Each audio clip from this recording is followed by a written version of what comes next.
देखें मीर साहब, बड़ी तफसील से मैंने आपका वो इंट्रो भी देखा और ये सारी गुफ्तगू सुनी। इशू इतना है कि पीएमएलएन की एज फार एज जो गुफ्तगू है वो ये है कि अगले इतवार तक, यानी जो अब आने वाला इतवार है, उस वक्त तक इनकी डिविजनल कमेटियों की रिपोर्ट्स नवाज शरीफ को मिल जाएंगी। जिन जिन लोगों ने सही। टिकट अप्लाई किया है उनके ऊपर वो अपनी रिपोर्ट देंगे और उसके अगले हफ्ते नवाज शरीफ इंडिविजुअली कैंडिडेट से इंटरव्यू करना शुरू कर देंगे और फिर उसके बाद उनके मराइल आने हैं पार्लिमानी बोर्ड में पेश होने के और टिकटों का होना है, क्योंकि अभी कोई भी मधुखेल साहब भी मैदान में इलेक्शन लड़ते हैं और रोखड़ी साहब भी मैदान में ही देख रहे हैं और मैदान के खिलाड़ी हैं।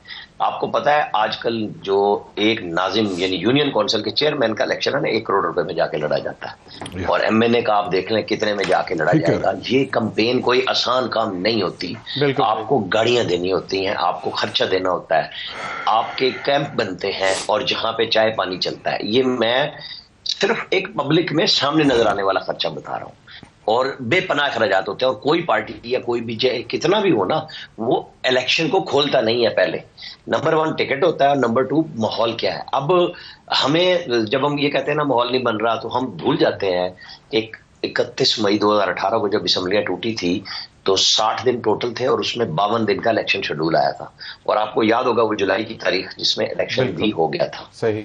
मतलब एक बिल्कुल मिनिमम टाइम था और फौरन इधर असम्बली टूटी और उधर इलेक्शन चढ़ गया। यही सही। हुआ था ना। बिल्कुल सही। और अब ये है कि इसको 6 महीने मिल चुके हैं फेडरल गवर्नमेंट को और सिंध और बलूचिस्तान को, और वो जनवरी से बैठे हुए हैं। उनको 1 साल 1 महीना हो जाएगा केपी और पंजाब वालों को। सही। तो माहौल तो इसीलिए नहीं बना कि सिचुएशन पे सिचुएशन चेंज होती रही और अब ये इलेक्शन शेड्यूल 5 या 6 दिसंबर को अनाउंस होना है। 30 तारीख को 3 दिन बाद वो हल्का बंदियां जो हैं फाइनल वो सामने आ जाएंगी। उसके बाद कैंडिडेट दौड़ेगा, किसी ने चैलेंज करना है नहीं करना। चैलेंज पे स्टे का खतरा था जो सुप्रीम कोर्ट की तारीख देने की वजह से अब ओवरऑल इलेक्शन का तो स्टे मुझे कहीं नजर नहीं आ रहा। कॉन्स्टिट्यूंसी वाइज लोग कोर्ट्स में जाएंगे जिनको ख्याल होगा कि हमारे साथ बहुत ज्यादती हुई है और वो रेक्टिफाई भी होती है। असूल भी यही है, कानून भी यही है।